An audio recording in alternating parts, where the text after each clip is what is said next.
क्या आपको भी ऐसा लगता है कि टेंसेस याद करना बहुत ही मुश्किल है?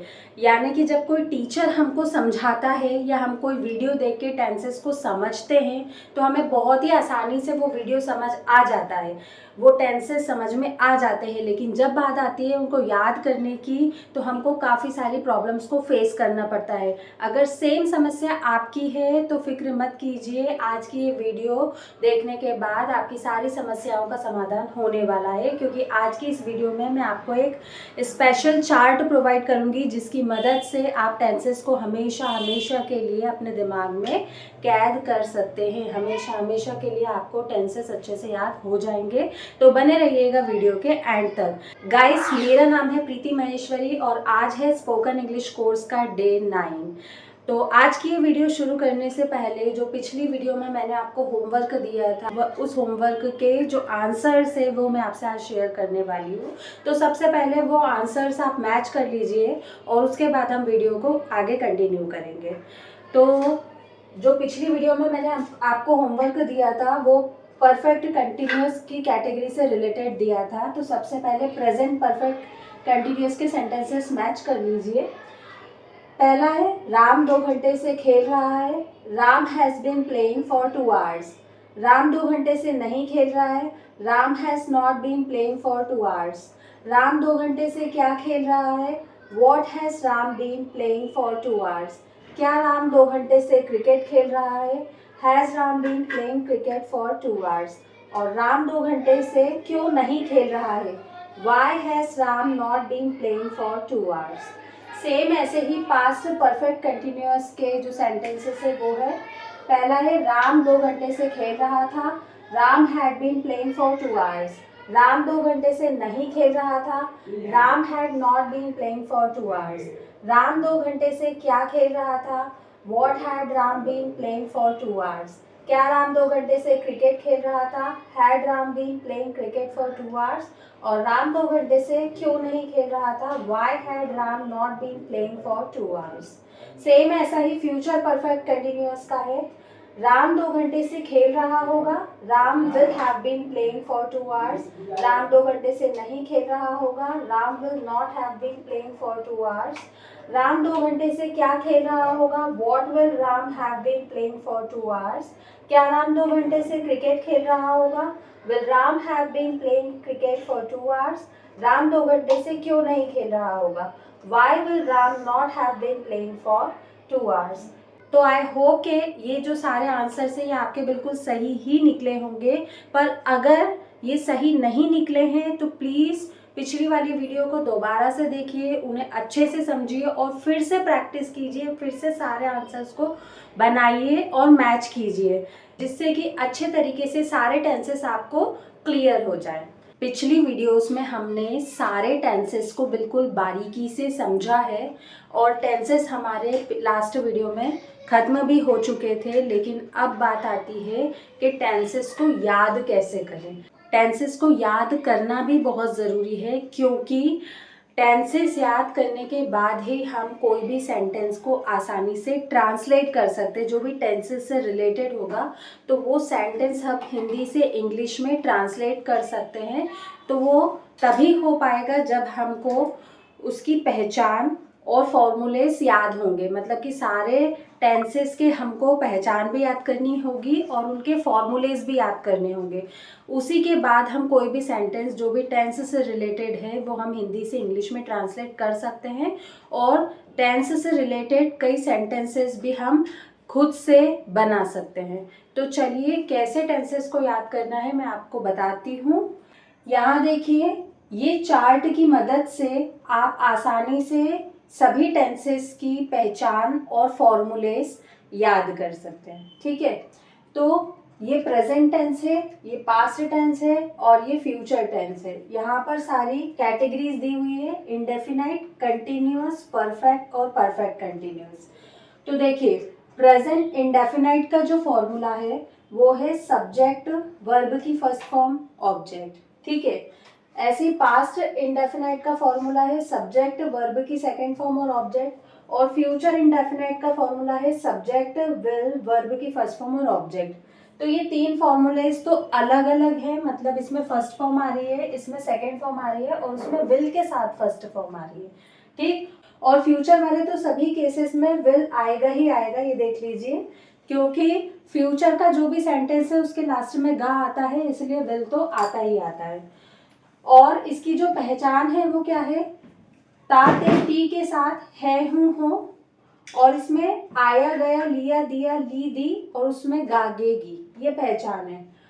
यहाँ पर हम हेल्पिंग वर्ब के तौर पर डू डस का इस्तेमाल करते हैं और यहाँ पर हम हेल्पिंग वर्ब के तौर पर डिड का इस्तेमाल करते हैं, और यहाँ हमें ऑलरेडी हेल्पिंग वर्ब दी हुई है तो हमें अलग से कोई भी हेल्पिंग वर्ब नहीं लगाना है। प्रेजेंट इंडेफिनिट में एक नियम हमको हमेशा याद रखना रहता है, वो है कि जब सब्जेक्ट सिंगुलर होता है तो उसकी वर्ब प्लूरल होती है, और जब सब्जेक्ट प्लूरल होता है तो उसकी जो वर्ब है वो सिंगुलर होती है, ठीक है। यहाँ पर एस और ईएस का यूज होता है अपोजिट केसेस में। और उस जब सब्जेक्ट सिंगुलर होता है तो डस का यूज करना है, सब्जेक्ट प्लूरल होता है तो डू का यूज करना है। ये सारी चीज डिटेल में मैं पिछली वीडियोस में आपको ऑलरेडी बता चुकी हूँ, बस आज ये जो टेंसेस है ये याद कैसे करना है, बस हमको यही सीखना है। और उसके बाद जो पास्ट इंडेफिनाइट टेंस है उसमें हम डिड का यूज करेंगे, ठीक है। हेल्पिंग वर्ब के तौर पर हम डिड का इस्तेमाल करेंगे, और यहाँ पर फ्यूचर में ऑलरेडी हेल्पिंग वर्ब फॉर्मूले में ही दिया है तो हमें अलग से कुछ भी नहीं लेना है, ठीक। तो ये तो तीनों बिल्कुल अलग अलग जा रही है, इनडेफिनाइट की तीनों ही कैटेगरी बिल्कुल अलग अलग जा रही है, तो ये तो हम ऐसा कैसा याद कर लेंगे। उसके बाद जब बात आती है प्रेजेंट कंटिन्यूअस, पास्ट कंटिन्यूअस और फ्यूचर कंटिन्यूअस की, तो यहाँ पे देखिए बिल्कुल एक जैसा फॉर्मेट है। कैसा? फॉर्मूले सबके सेम रहेंगे, बस हेल्पिंग वर्ब चेंज होगी, ठीक है। ये देखिए, ये जो हेल्पिंग वर्ब्स है ये सभी की चेंज हुई है, बाकी फॉर्मूले सभी के एक जैसे हैं। Subject is am are, verb की फर्स्ट फॉर्म आईएनजी ऑब्जेक्ट, यहाँ पर वॉज वर्ब लगाना है सेम फॉर्मूला, यहाँ पर विल भी लगाना है सेम फॉर्मूला, ठीक है। पहचान भी सभी की सेम है, बस लास्ट में ये चेंज करना है, प्रेजेंट हो तो हे लगाना है, पास्ट हो तो था लगाना है, और फ्यूचर होगा तो होगा लगाना है। मतलब ये कंपेयर करके हम इजीली हम टेंसेस को याद कर सकते हैं, ठीक है। तो आपको क्या है कि पूरे जो वीडियोस है वो अच्छे से, जैसे मान लीजिए आपके पास कम समय है तो आप खाली इस चार्ट की मदद से ही टेंसेस को आसानी से समझ सकते हैं, ठीक। वैसे अगर आप डिटेल में समझेंगे, जो लोग बिगिनर्स हैं जो बिल्कुल डिटेल में समझेंगे, डे 1 से समझेंगे तो उनके लिए बहुत अच्छा है। जो बिगिनर्स हैं लेकिन जिनको आता है ऑलरेडी पहले से पता है, उनको खाली ऊपर ऊपर का नॉलेज चाहिए बस, तो आप ये चार्ट से भी आसानी से टेंसेस को समझ सकते हैं, ठीक है। उसके बाद जो प्रेजेंट परफेक्ट की बात है उसमें भी सेम यही है, फॉर्मूला सब में सेम है, बस हेल्पिंग वर्ब चेंज होगी। प्रेजेंट में हैज है, पास्ट में हैड और फ्यूचर में विल हैव। और देखिए तीनों में ही थर्ड फॉर्म आ रही है, इसमें भी इसमें भी इसमें भी, मतलब परफेक्ट वाले सभी कैटेगरीज में थर्ड फॉर्म का यूज होता है। उसके बाद पहचान भी सबकी सेम है, चुका है चुकी है इधर आएगा, इधर चुका था आएगा, उधर चुका होगा आएगा, मतलब बस यहाँ प्रेजेंट में है लगाना है, पास्ट में था लगाना है, फ्यूचर में होगा लगाना है, बाकी सब सेम है। सेम ऐसा ही परफेक्ट कंटिन्यूअस वाली कैटेगरी में देखिए सिर्फ हेल्पिंग वर्ब चेंज हो रही है, ठीक है। बाकी पूरा फॉर्मूला सेम है, बस प्रेजेंट में हैज हैड लगेगा, पास्ट में हैड लगेगा, फ्यूचर में विल हैव लगेगा, और यहाँ भी है, यहाँ था और यहाँ पर होगा। मतलब ये पूरे अगर देखें तो ये पूरे 9 जो फॉर्मूलेस और पहचान है ये तो बिल्कुल सिमिलर है, तो बहुत ही आसानी से याद हो सकते हैं। बस ये 3 फॉर्मूलेस और पहचान को आपको थोड़ा अच्छे से याद करना पड़ेगा, उनको देखना पड़ेगा। तो इस तरीके से अगर आप याद करते हैं टेंसेस को तो आपके लिए बहुत ही ईजी हो जाएगा सारे फॉर्मूलेस को आपके दिमाग में रखना। बस ध्यान यही रखना है कि प्रेजेंट हो तो हे लगाना है, पास्ट हो तो था लगाना है, और फ्यूचर होगा तो होगा लगाना है, ठीक। और उसके बाद ये तो सारे अफर्मेटिव फॉर्मूलेस थे, ठीक है। अगर हमको नेगेटिव बनाना रहता है तो हमें क्या करना रहता है, हेल्पिंग वर्ब के बाद में नॉट लगाना रहता है। और अगर इंट्रोगेटिव सेंटेंस बनाना रहता है तो सबसे पहले WH फैमिली मेंबर लगाते हैं, उसके बाद में हेल्पिंग वर्ब लगाते हैं, और फिर जो भी फॉर्मूला है बचा हुआ वो लिखते हैं। और अगर हम इंट्रो नेगेटिव बनाते हैं तो बस जस्ट सेम जो फॉर्मूला इंट्रोगेटिव का रहता है उसमें सब्जेक्ट के बाद में नॉट लगाने से वही फॉर्मूला इंट्रो नेगेटिव हो जाता है, ठीक है। तो ये इस तरीके से हम याद कर सकते हैं। यानी कि जो अफर्मेटिव फॉर्मूलेस है वो हम अच्छे से याद करना है हमको, और जो नेगेटिव, इंट्रोगेटिव, इंट्रोनेगेटिव है वो तो सभी में सेम है, जैसे कि मैंने अभी आपको बताया कि कैसे क्या करना है। तो सिर्फ अफर्मेटिव फॉर्मूलेस आप याद कर लीजिए, नेगेटिव, इंट्रोगेटिव, इंट्रोनेगेटिव आपको ऑटोमेटिकली हो जाएंगे। बस एक बार अच्छे से उसका समझना है, उसका पैटर्न कि कैसे उनको बनाया जाता है, दैट्स इट। तो ये हमारे यहीं पे टेंसेस हमको आसानी से लर्न हो जाएंगे। तो बहुत ही इजी तरीके से, इस तरीके से अगर आप याद करते हैं तो आपको बहुत ही आसानी से सारे टेंसेस के फॉर्मूलेस, पहचान वगैरह सब कुछ क्लियर हो जाएगा, सब कुछ अच्छे से याद हो जाएगा।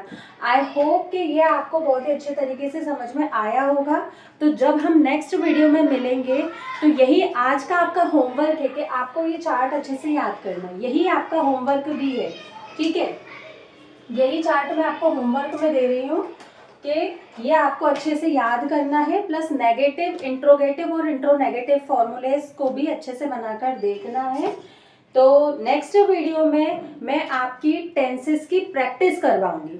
ये जितने भी आपने फॉर्मूलेस जो याद किए हैं करेंगे, जो पहचान आप याद करेंगे, तो उनसे ही रिलेटेड सेंटेंसेस मैं आपसे पूछूंगी और आपको समय भी दूंगी और फिर सही आंसर्स भी आपको बताऊंगी। तो प्रैक्टिस करेंगे हम टेंसेस की नेक्स्ट वीडियो में। और किस तरीके से मैं पूछूंगी, जैसे कि फॉर एग्जांपल मैं बोलूंगी राम स्कूल जाता है, तो आप सेंटेंस के आखिरी में देखना क्या लगा है, सेंटेंस के आखिरी में पहचान देखना। राम स्कूल जाता है तो त के साथ हे आ रहा है, तो आपको समझ जाना होगा कि ये प्रेजेंट इंडेफिनाइट का सेंटेंस है और इसमें मुझे प्रेजेंट इंडेफिनाइट का फॉर्मूला लगाना है। तो इससे क्या समझ आता है कि हमको सिर्फ पहचान और फॉर्मूले अच्छे तरीके से याद होने चाहिए टेंसेस में, इसके अलावा कुछ भी करने की ज़रूरत नहीं है। तो आई होप कि ये वीडियो आपके लिए काफ़ी हेल्पफुल रहेगा। अगर ज़रा सा भी ये वीडियो आपको अच्छा लगा हो, आपके लिए यूज़फुल रहा हो, तो प्लीज़ एक लाइक ज़रूर से कर दीजिएगा। जिनको इसकी ज़रूरत है उन्हें प्लीज़ शेयर कर दीजिएगा। और अगर आपको इस वीडियो से रिलेटेड कोई भी डाउट है तो कमेंट सेक्शन में टाइप करके ज़रूर से पूछिएगा। मिलते हैं नेक्स्ट वीडियो में, तब तक के लिए keep learning and keep growing. Thanks for watching.